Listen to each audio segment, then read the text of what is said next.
Thanks for watching Afternoon Live.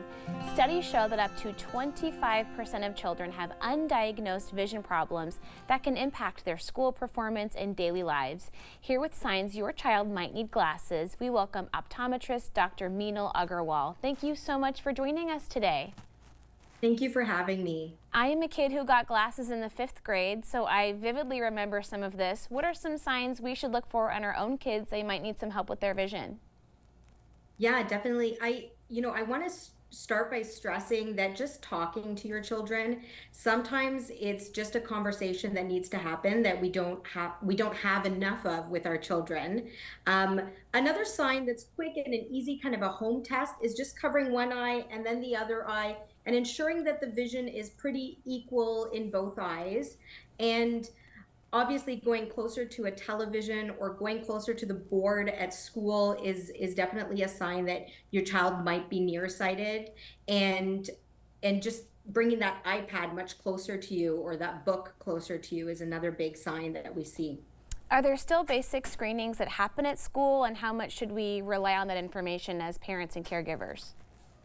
Yeah, there are still some schools, some regions that have those vision screenings, which are great. It's a good first kind of starting place, but I still encourage parents to take children in to see their regular optometrist annually, because that's where the comprehensive check is going to happen.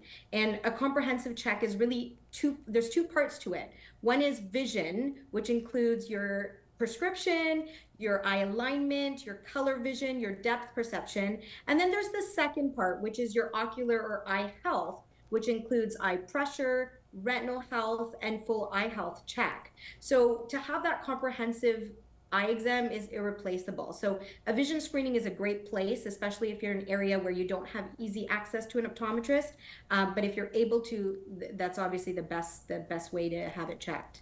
And what about glasses versus contacts, especially for younger kids? Those contact lenses can be a big responsibility. Do you have recommendations for certain ages to maybe think about making changes? Yeah, so definitely, I usually recommend contacts, or as an option over the age of 13. I feel that children of 13 and under are not going to be as compliant as I feel they should be, or responsible. And there's risks that come with contact lenses, like infections, loss of vision. It's just too much for a younger than 13-year-old to kind of handle. So over 13 is when I'll bring the option up, especially for those kids, in sports, where it's hindering their sports, or, little girls in gymnastics and things like that. So glasses are always my first line therapy for any child. And then contacts are always just a great add-on to have, but they come with risks. For sure. And then what about digital eye strain? Our kids, spend more and more time on screens. Are there certain things that we should look for in terms of symptoms that's becoming a hardship for them? Yeah, most of our children we're in a digital age. They're on screens all day, and going closer to a screen or coming closer to an iPad or a phone is definitely a sign that your child might be becoming nearsighted. So those are signs that they may need glasses.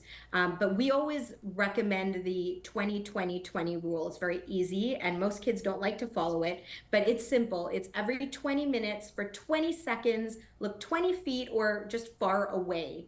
And that really helps with that digital eye strain. It gives you a break.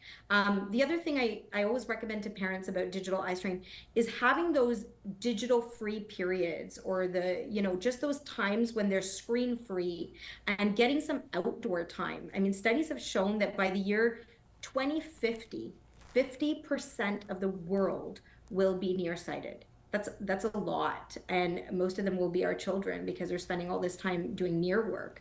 So having those breaks and spending more time outdoors has actually been shown to slow nearsightedness onset.